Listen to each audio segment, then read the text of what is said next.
All right.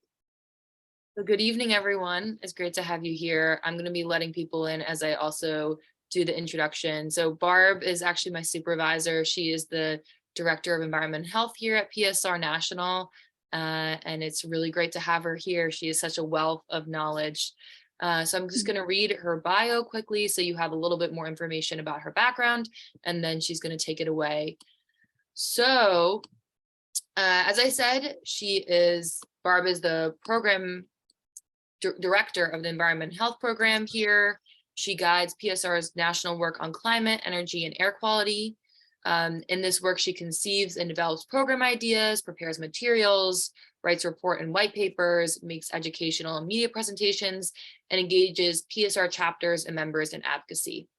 She is the lead author or co-author of PSR's major reports on the health implications of fossil fuels, including Too Dirty, Too Dangerous, Why Health Professionals Reject Natural Gas, Coal Ash, the Toxic Threat to Our Health and Environment, and Close Assault on Human Health.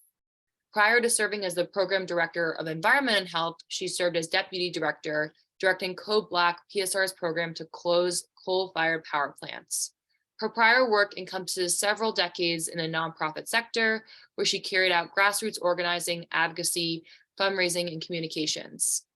At the Women's Edge Coalition, she conducted outreach to women's organizations around the world and mobilized members to take action on international assistance policy. As the Deputy Director of the Center for Media Education, she helped design and then manage research on youth use of electronic media for civic engagement. Earlier, Ms. Gottlieb directed a nonprofit that raised funds for grassroots development projects in Central America. She also lived in Guatemala for 5 years, where she worked for an indigenous organization, raising funds and conducting grassroots training in sustainable development. So that's Barb for you. And I'm now going to turn it to her to conduct this training. Thanks so much. Well, thank you, Becca, and hello, everybody, and really glad that you're tuning in tonight. Thank you very much for taking the time. I know you have very busy schedules. What we're going to talk about tonight is the role of the EPA, and then our roles as citizens, residents of the United States, health professionals, people concerned about health and public health, and how we can share our voices with the EPA to shape EPA policy. I'm going to, let's see, actually, I'm going to share my screen on and off, but I actually think that a lot of the things that I'm going to be talking about, you might be able to answer. So before I show you my slides with the answers on them, let me ask you, for starters, who can describe what the EPA does? What's the EPA's role in regulation? Any thoughts or guesses? Just unmute yourselves and shout out. We're a small enough group that we can do it very informally, I think.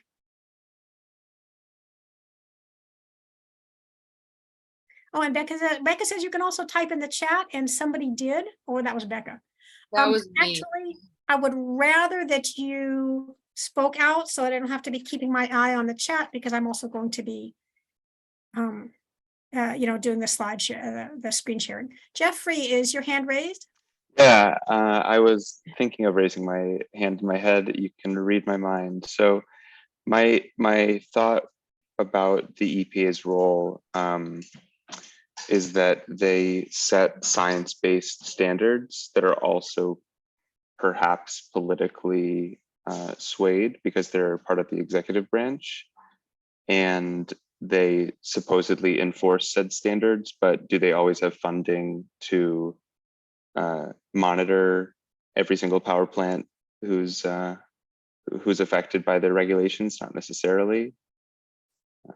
I'll leave it at that for now. Okay, right, absolutely right. So regulatory work, part of the executive branch. And of course, what that means is that they are implementing laws that have been passed by the Congress. So the Congress establishes the law, the executive branch carries it out. The EPA's role is to carry out laws having to do with the environment and environmental health. Anybody want to try and add to that? Okay, well, let me just share my screen. Whoops, where are we here? There we go.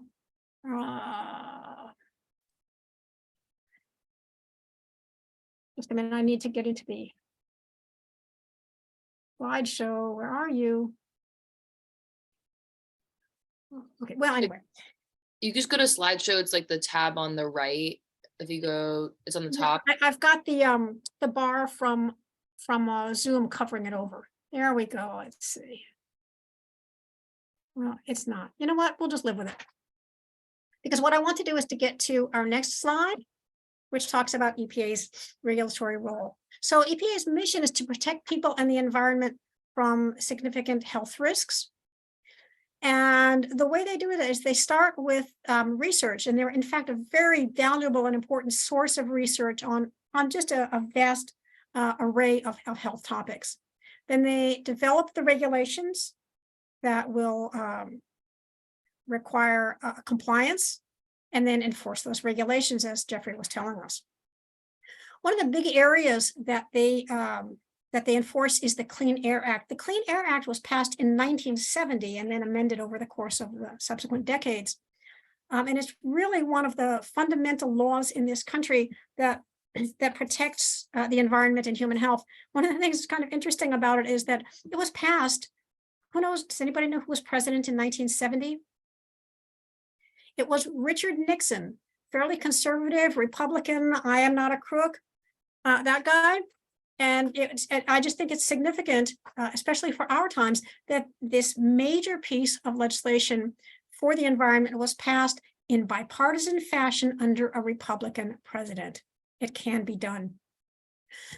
One of the things that the EPA does under the Clean Air Act is that they carry out the National Ambient Air Quality Standards, which we sometimes refer to as the abbreviation NAAQS, which focuses their work on 6 very common air pollutants: particulate matter, which we'll be talking about tonight, ozone, carbon monoxide, sulfur dioxide, nitrogen dioxide, and lead. All of these fairly widespread and with severe impacts on human health. So we're going to talk a little bit tonight about how to comment to the EPA about the rule that they have proposed having to do with particulate matter. So before I go on to my next slide, I'm actually going to stop sharing my screen for just a moment so I can see you guys and ask, is there anybody here who can tell us anything about particulate matter? What is it and why should we care? It's probably not something that you learn in medical school. I wish that there were more environmental health education on the medical school curriculum. You probably think, yeah, right, cram that in along with everything else, but it would be valuable. And I know, so I should let you all in on the secret. Okay, I won't. Savita, I'll call on you. That's great. Thank you for volunteering. Sure. My understanding is that whether they be like really tiny solids or liquids that are suspended in the air, they can range in size and are known to cause certain like health related impacts depending on the size and how they can invade into our respiratory system. Absolutely right. Okay, well, that's great. We're off to a really good start. Let me share my screen again and go on to this slide. Come now, there we go. So particulate matter, as Savita was telling us, these are particles that are suspended in the air and they vary in size. And some of them are microscopic. Literally, you cannot see them with the human eye. Some of them are larger, and it has become a little bit fashionable to refer to particulate matter as soot. I actually find that not a helpful term, partly because the regulations refers to it as particulate matter based on size. We'll get to that in just a moment. But also, I don't know about you all, when I think about soot, I think about, ew, there's these little like grainy black particles on the windowsill, and you want to wipe them up. True, this is true. This is part of particulate matter, but the really dangerous particulate matter is the stuff that's so small you can't see it. So if you look at the slide, that long thing that looks kind of like a horn is a portrayal of a human hair. That's to give you a sense of the scale that we're talking about. Then the little blue dots are what's called particulate matter, or PM10.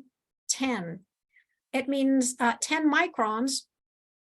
And it's as you can tell, it's a very small size, because look how many it would take to wrap around one human hair. there is another category of particulate matter, which is far smaller. That is, it's called PM 2.5. So it's 2.5 microns. And again, if you look at the slide, on one of these tiny blue dots, you see a bunch of red dots. Again, remember that the large gray object is a human hair. These tiny red dots would not be perceptible by the human eye. And so that's PM 10 and PM 2.5. And again, particulate matter is defined by the size of the particle. It's not a specific chemical. In fact, particulates usually are combined of a fairly random collection of kind of whatever microscopic particles were in the air that will glom onto one another. I think that's the scientific term, right? Glom on. And then we inhale them with the air that we take in. And the smaller particles, the PM 2.5, are so small that they can, once inhaled, pass through the lungs into the bloodstream and course throughout the body. And that's why they're so terribly dangerous, because a lot of them are toxic and they can affect every major organ system in the body. So we'll go on and just give you a real quick heads up on what those health effects can be. Savita was right. They can cause all different kinds of harm. Well, they affect your respiratory system, your cardiovascular system, and your nervous system. In the respiratory system, which really gets kind of the worst of it, because that's where you've got both PM 2.5, but also the coarser particles, the ones I referred to as PM 10. They will stay in your lungs, and they can cause, as you can see, asthma exacerbations, but also new cases of asthma, COPD, which is the 4th leading cause of premature death in the United States, stunted lung development in children, infant mortality. This is associated with sudden infant death syndrome, which is thought to be at least in part due to respiratory effect, and lung cancer. So it kind of just gets worse and worse and worse. In thinking about the cardiovascular system, it causes or is associated with cardiac arrhythmias, acute myocardial infarction, known to lay people like myself as heart attacks, and congestive heart failure. And then in the nervous system, stroke, ischemic stroke. So really, really serious health effects. So this is why the fact that the EPA regulates particulate matter under the National Ambient Air Quality Standards, or NAAQS, is really a great thing. What they're doing right now, and they're required by law to do this periodically, is to review their regulations and see if they should be tightened up. Because under the law, the NAAQS chemicals, those 6 that I showed you that include particulate matter, they have to be regulated based on the scientific evidence about their health impacts. And that's not how the EPA regulates everything. Some substances, when they're regulated, when the EPA regulates certain substances, they're actually required to consider cost factors, and they can recommend the best available technologies rather than setting a numeric standard. But for the NAAQS, it's got to be all about health. So the EPA is looking at the current standard and proposing to bring it down. That's the good news. The bad news is they're not proposing to bring it down enough. So I'll give you I'm just going to give you 2 more slides, and then we'll break up to talk about this. But let me just throw this bit more of information at you. So the EPA proposal is to bring the standard for the annual average exposure down to a range of 9 to 10 micrograms per cubic meter. Our feeling, and the feeling of our allies in the environmental field and the health field, is that that's really too lax. That's just not strong enough to protect human life. So the position of many of our allies, including the American Lung Association and a lot of environmental organizations, is that the EPA should bring the standard down to 8 micrograms per cubic meter. PSR is okay with that recommendation. It's the recommendation of our allies. We've signed on to some documents favoring it. And Jeffrey and several other of your next generation ambassador colleagues were actually on Capitol Hill in Washington, D.C. this week, lobbying in favor of this 8 micrograms per cubic meter. Let me just point out that, again, the EPA implements laws that were passed by the Congress. So why are we talking to the Congress about this? Congress can weigh in with the EPA, urging them to, for example, tighten up their rules. And that's what we were asking them to do, asking them to sign on to a Dear Colleague letter, pushing for this 8 micrograms standard. PSR was happy to be a part of that effort. It's important to push the EPA, but actually we don't think that even that level goes far enough. And there are 2 reasons why we don't think so. First of all, the World Health Organization did a very broad, extensive literature review on particulate matter and research having to do with particulate matter impacts. And what they said is that the limit should be placed at 5 micrograms per cubic meter. And even then, most of the literature that they reviewed failed to establish a no adverse effect level. In other words, even though they're proposing a standard, they're saying that we actually didn't see any level at which there were no adverse effects from exposure to particulate matter. After they published those findings, there was another piece of research that was conducted. That's the Weichenthal et al.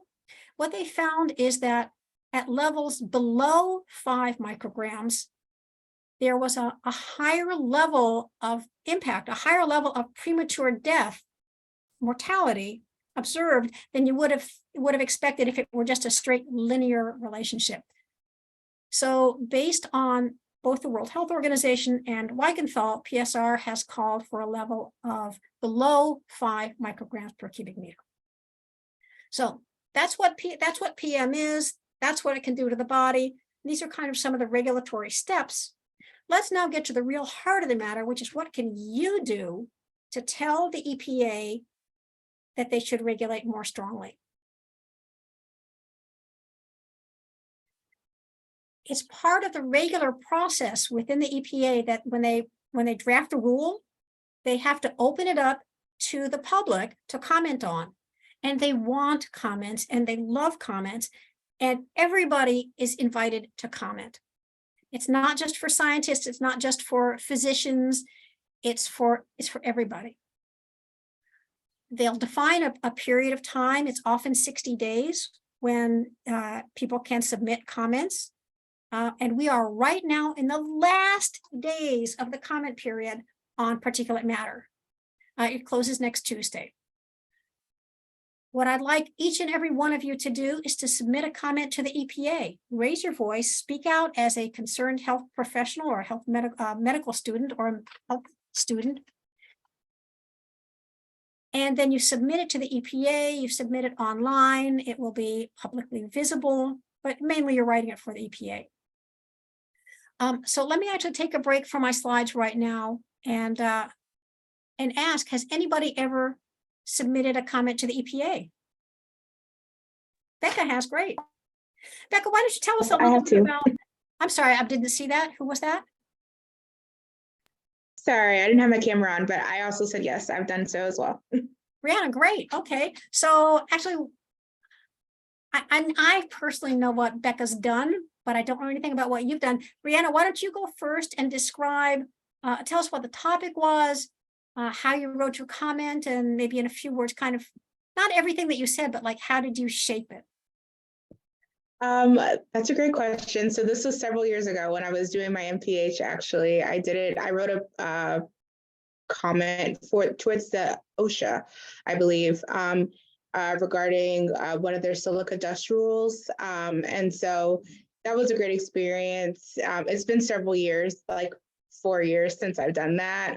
So I think I'm probably a little rusty, but I think I kind of went with a more like scientific approach, I guess, like pulling data on, harmful health effects. My professor at the time was Dr. David Michaels, who had led OSHA for several years. So he kind of helped us with framing things. But it was mostly more so like, since I didn't have personal experience working in that industry, I more so went from like the public health impacts scientific approach and just sort of like use data and why, as a citizen, this was important to me that, OSHA was making decisions based on the best data that was available. That's perfect. That's great. Thank you for sharing that. That's really very close to what people will be doing in terms of submitting comments to the EPA. Alex, you said you had posted a comment. Was it to NOAA? Did you say? Yeah, to BOEM, or Bureau of Ocean Energy Management. And sorry if it's loud, I'm at the airport. Can you tell us a little bit about it, as Brianna did? Yeah, hopefully you can hear me. So basically with the Inflation Reduction Act, there was the provision which required drilling in the Gulf, and being from Texas, that includes the Gulf of Mexico. And so a bunch of people that I know, we all kind of banded together and submitted comments along kind of what Brianna was saying, really touching on the public health outcomes of the communities that are exposed to the refinery, because I know a lot of times the public comments, they're looking for expert opinion and expert advice. So that's kind of the approach that we took as well. Great. Thanks for sharing. Becca, how about you? So I'm trying to remember, because there's a bunch that we've done, but there's one particular one comes in mind, and I don't know if it was the EPA, but it was maybe the MPW. They were trying to fast track a permit for different pipelines. So I remember submitting a comment basically against that and talking about what the health effects of these pipelines and just all of the impacts on the environment that would occur because of this fast tracking pipeline, and then, yeah, using evidence and then saying why, from my personal standpoint, it would be really prudent for them to not fast track the permitting. That was the main thing I remember. Yeah. Thanks, Becca. Well, thanks to all three of you. I think you really hit on several of the critical elements. These agencies, including, and I would perhaps even especially the EPA, will want to know kind of the scientific basis for taking one position or another. Just as I suggested that PSR's position reflects research done by the World Health Organization and by this scientist named Weikenfeld. If you can cite sources and cite specific studies, that's really good. And at the same time, you want to tell a little bit about yourself and why are you commenting? Why does this matter to you? And it's really that that balance of those two elements that I think makes a comment. Let me go back to my slides. So as I say, it can be science-based and or personal account. PSR, when we submitted comments, we have maybe a 4 or 5 page, pretty dense document with the scientific case. This was written primarily by a physician who until recently served on our board of directors. And then I also submitted a version that basically summarized the official summary, the official comments, excuse me, in a more in a short form, and one that was much more kind of ordinary speech. And one of the reasons I did that is that we invite PSR members, some of whom are physicians, some of whom are other health professionals, and some of whom are just concerned people, to submit comments, and we like to be able to offer them some kind of a model that they can look at. So so the longer version was maybe 4 pages, 5 pages. The short version was 1 page. And you can write your own comments at any length that you want, but they don't have to be long, and they actually don't have to be based on technical expertise. The EPA is quite willing to have people just tell why this issue matters to them. About 3 hours ago, I was actually at the EPA with a delegation of health professionals talking with staff in the EPA from their Office of Air and Radiation. That's who handles the NAAQS regulations. And I just want to tell you two things that they responded to really well. There was a physician who was with us he's from Boston. He works at Brigham and Women's Hospital.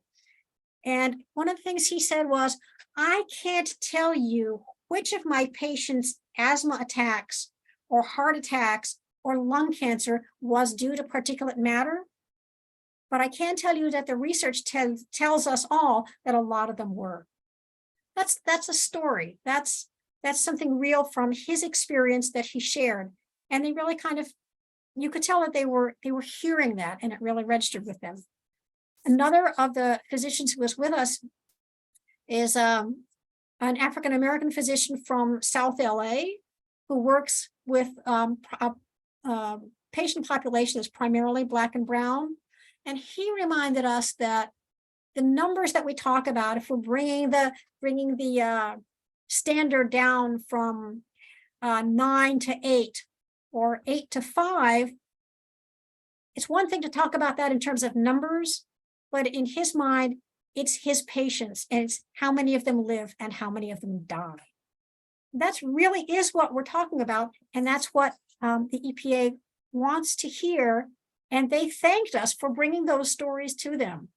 So I mentioned that so that you'll feel like, you know, I'm sure you've read a lot of scientific research. You know how to read it. You know how to make sense of it. Feel free to include it in your comments, but don't feel like if you don't have that expertise that you shouldn't comment. Quite the contrary. Now, I'm going to tell you how to submit in just a minute, but I'm going to close the slides so I can put the information in the chat so you can all access it more easily. I just do want to mention one more thing, and then I'll call on you, Becca, in just a minute. That the comment period ends next Tuesday. So, you know, take 20 minutes over the weekend, write your comment and send it in. I am going to stop sharing, but let me, the way that you submit your comment is that you go to the, you go online to this EPA website and you post your comment there. I'm going to give you the precise website, but when you write your comment, you also should write in what's called the docket number. Hang on just a minute. Let me get this open. Balabash. There we go. Because the docket is what identifies which rule you're working on. The EPA is working on a whole suite of different rules over the course of the next 6 months. So you may be sure you should copy out this the URL, and then at the top of your comment write in EPA HQ OAR. That's the Office of Air and Radiation that we met with today, and then the number. Becca, you wanted to add something? Yeah, I just wanted to add a few quick things.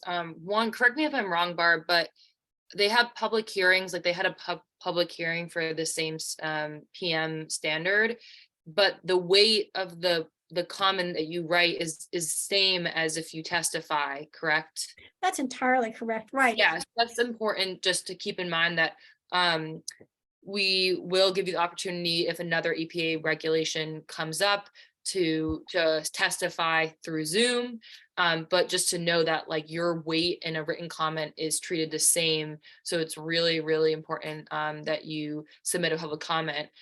Two other things are that if you've never done this before, I can provide you with an example that I've written or that Barb's written, just so you have something to base it off of. And if you want someone just to check it over and look it over, I can look it over for you as well. So really, don't be afraid. Like, you don't have to cite anything. You could just rely on your own story as a health professional and your own lives. So I just encourage everyone to try it out, and it can be one of your 3 advocacy actions that you take part in. I know a lot of you have done one or more already, but this can count as one of your advocacy actions, and then you'll be prepared for, you know, this will keep on happening. EPA and other intergovernmental agencies will continue to propose more standards, we hope, and you'll be able to continue to be prepared to use your voice. So that's just a few things I wanted to mention. That's great, Becca. You totally read my mind. because here I wanted to add a few more things to the chat. The PSR comments, I posted the link to that. The first one is the longer version, what I call the crib sheet version. Those were the comments that I submitted, which was the short summary of the longer ones written in a kind of layperson's style or speech. So if you want to see how those are written, take a look. If you want to use the citations that we used that I've referenced and more, they're in the PSR comments. And then I'll put my I'll put my email up there. I'm happy to help review any comments if you want. But Becca, thank you for offering. I know you'll do a wonderful job. So folks, you just go ahead and work with Becca if you'd like. So Becca, the plan now is to go into breakout groups. And are you going?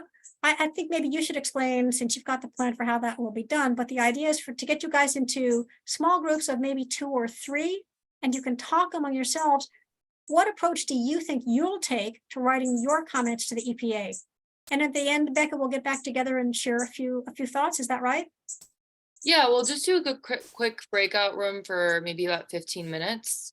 And then we'll come back and you guys can all talk about maybe different stories you want to share or just different approaches if you have written a public comment before. And you guys can also just, have time to meet each other more. And then we'll come back, share out, and then also leave time for questions if you have any. Maybe if there are any questions first, if people want to ask any questions that might guide you in thinking about how you'd write your comments, we could take a moment for that now. Do you think, Becca? Yeah, for sure.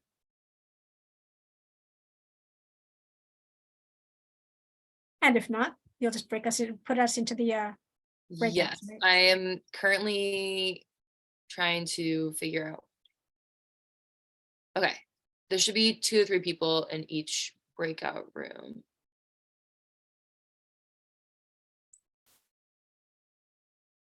And we're going to be in breakout rooms too, so should work. Okay. All right. Okay, see you there.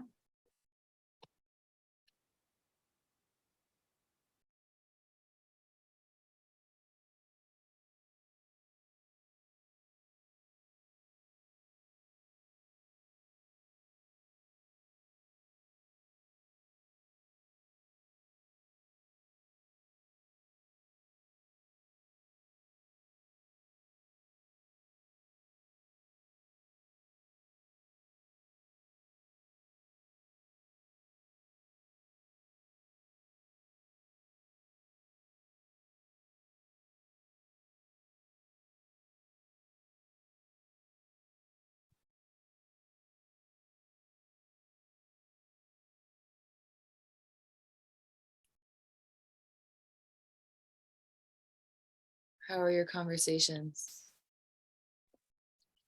Good brainstorming sessions. Awesome. I'll paste a link to this website called Purple Air.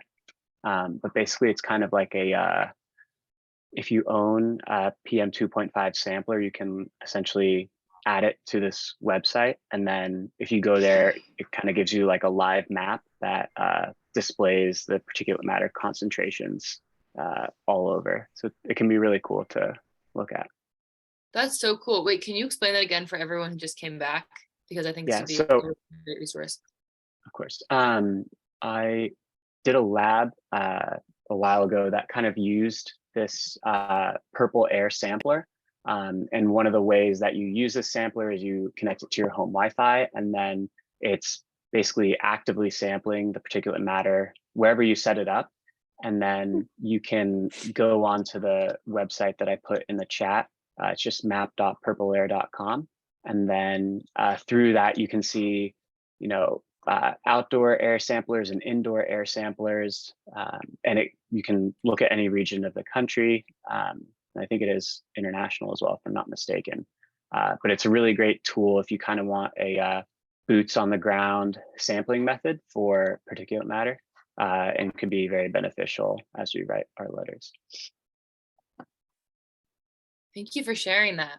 That's great. And I just wanted to share too, in the Google Doc this is my testimony. I did the oral testimony, which is the same as like a public comment for the same standard, the PM particulate matter standard. So if you want just something to look over too for structure, that's just another example.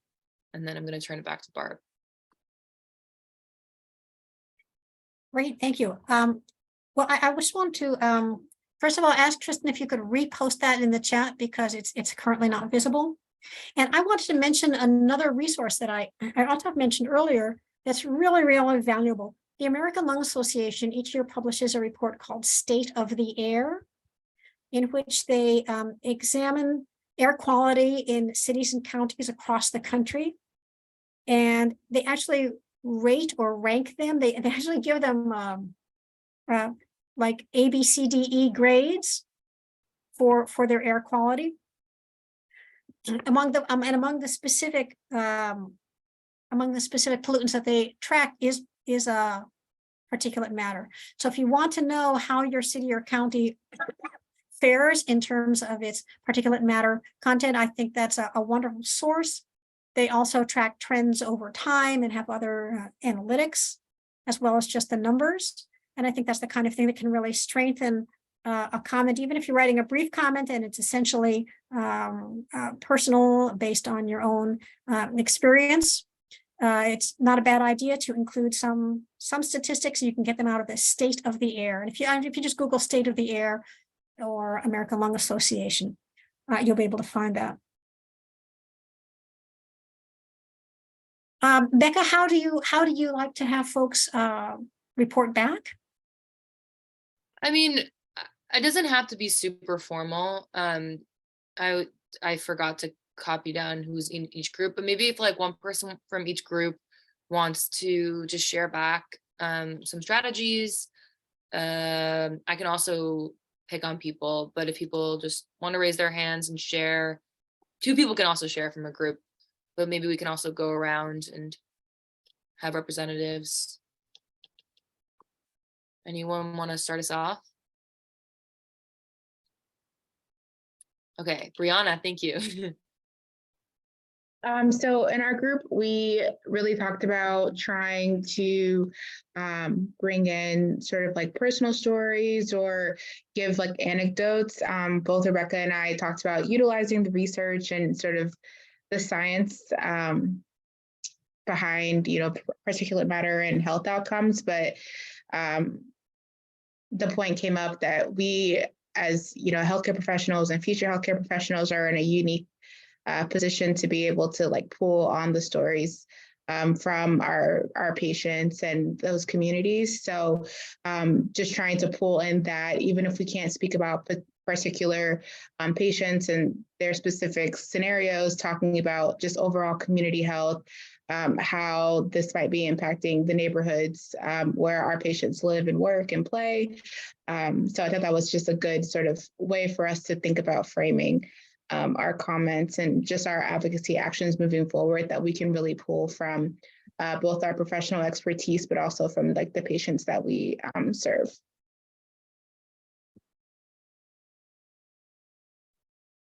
Thank you. That was great. I feel like that probably encompassed some other strategies that other groups have, but does anybody else want to share on behalf of their group? Someone that's not Brianna or Rebecca.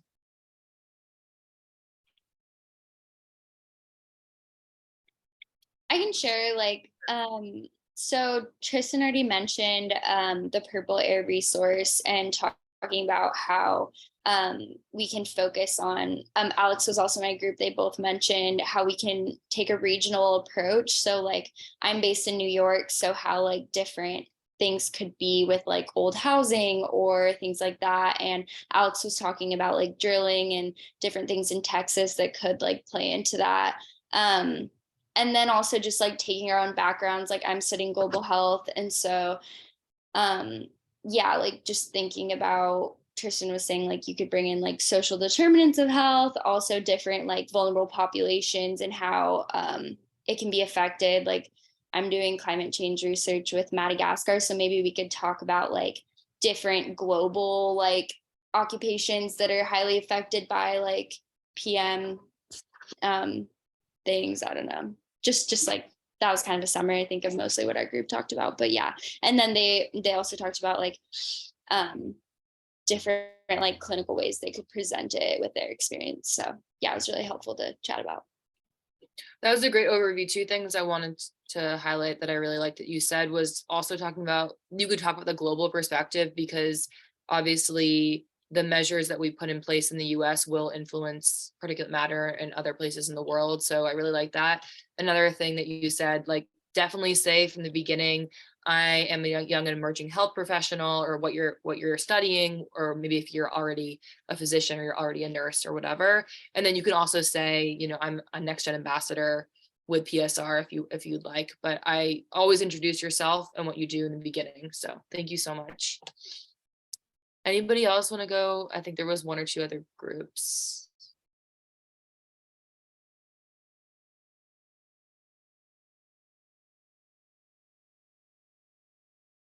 No. I can share a little bit about what Yeah. our group talked about. Yeah, thanks, Jeff.